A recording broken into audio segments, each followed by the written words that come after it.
পায়েস পায়েসও বলতে পারেন, আবার এটা খুব অমৃত স্বাদের মতো বলতে পারেন। একটা খেলে মনে হয় যে না কি জানি খেয়েছি এরকমই ভাব মনে হয়। আমি একদিন ঘরে করেছিলাম, বেশ সবাই খুব খেয়ে খুব ভালোবেসেছে।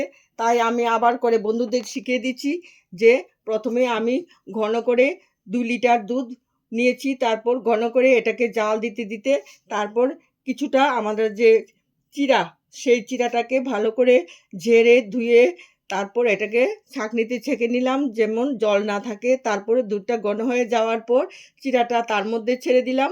তারপর এটাতে আগেই চি আগেই কাজু বাদাম আর কিশমিশটা একটু ঘিতে ভেজে নিলাম।